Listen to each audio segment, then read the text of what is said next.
doing here is we're gonna improve this grill. So what we're gonna do is we're gonna pour a 9-foot by 4-foot slab, reinforced concrete. Well, so this would be a cold joint here. So we've already got a concrete slab.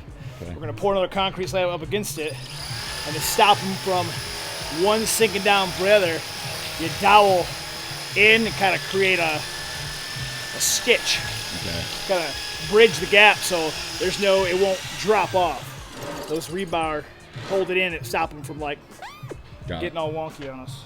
So we're using number 8 rebar. We're gonna cut these at about 2 foot, hammer them in, dowel them in nice and tight, and then tie the tails together. And that's gonna make a wire mesh of 18-inch on center to create a nice stable concrete. As it dries, as it cures, it will always crack. Concrete just cracks.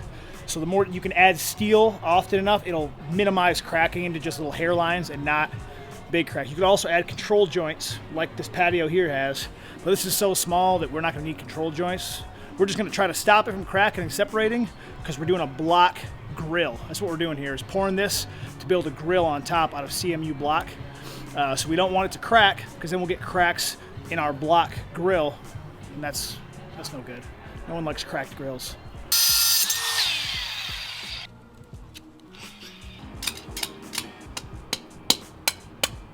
All right, let's tie some steel. So you gotta keep this, you want it about halfway through the slab, at least 2 inches down. So we just laid all this in there. Now you wanna tie it together into like a mesh.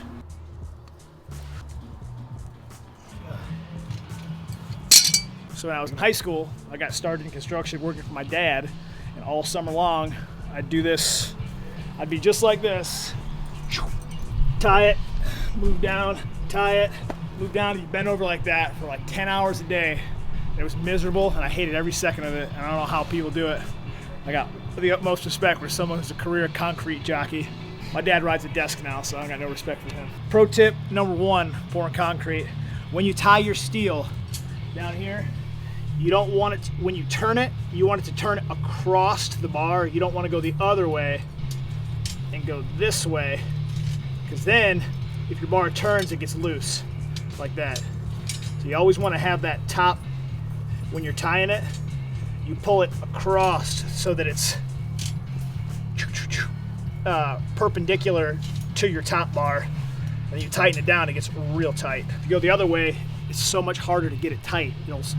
It'll wobble and be loose, and you do that across your whole mat, and the whole thing is just kind of sloppy. So you always want to pull it perpendicular across that top bar. As you tighten it, it gets real tight. So there's a couple things you want to always make sure when you're pouring concrete like this, and that is that all your edges are clean of dirt, because this concrete's going to pour right up against all of this other concrete in this little box. And if there's any dirt up against the sidewall, what could happen is it could fall away over time, and you have like an air gap, and that's the worst thing you can have. You want everything to be right tight flush against here. So we'll go through the brush and clean all this off really good. But you ever see somebody pouring concrete, and like a lot of times it'll pile up in the edges here.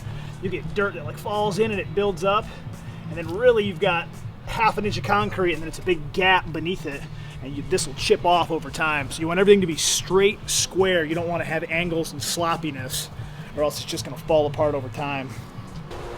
Introduce you to my sweetie here. This is the Ryobi concrete mixer. I think it's four cubic yards or cubic feet of concrete can be mixed in here.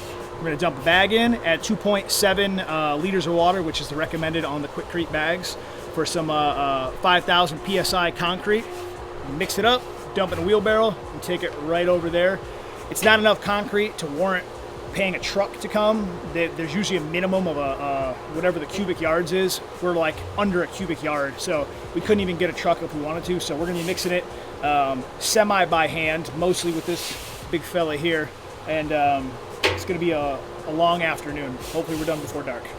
Fun fact about concrete, this is pre-mixed Portland cement and sand. Ideally, like somebody said, this is bags of concrete. This is not bags of concrete. This is bags of pre-mixed cement and sand. It becomes concrete after you mix it with water and you pour it and it hardens, then it is concrete. This is bags of pre-mixed cement, turns to concrete after it's been mixed and poured.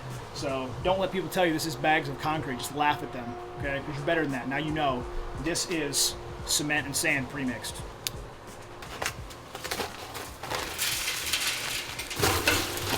What you've got there is already pre-mixed aggregate. At a concrete plant, they take Portland cement, sand, and aggregate, little stones, mix them together in different amounts for different PSI. The less aggregate, the higher the PSI. So this is already pre-made, so anybody can just throw it in a wheelbarrow, mix it up, and you've got your ready mixed concrete. See that line in there? I dummy proofed it. Good, you're totally good.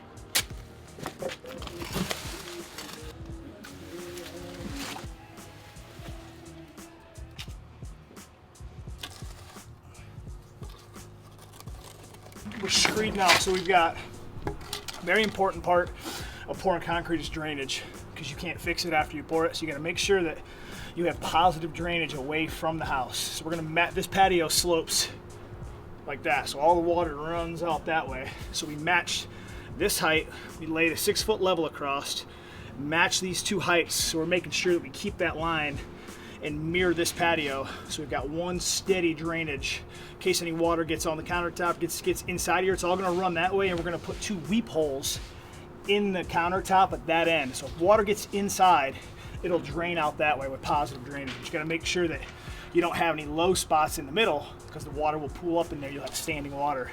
No bueno.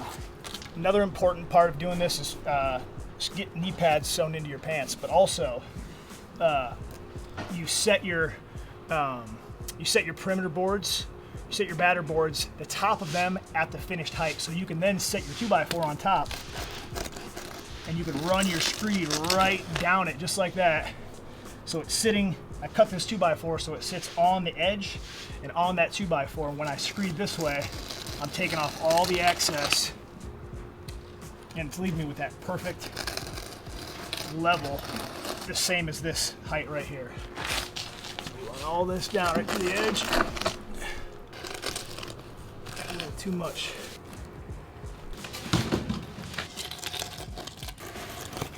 We just poured the patio, the patio extension for the grill.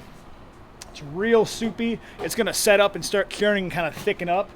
When it does that, we'll get out a mag. It's a hand trowel that's made of magnesium, and we'll mag finish this. We'll just smooth it out. Right now it's too wet to really work. It just kind of slops around. So you let it cure for about an hour, come back and you work it, and you can really get a nice finish with that mag hand trowel. But for now, we're gonna clean up and wait for it to set up. Just fine. We're done, packing it up.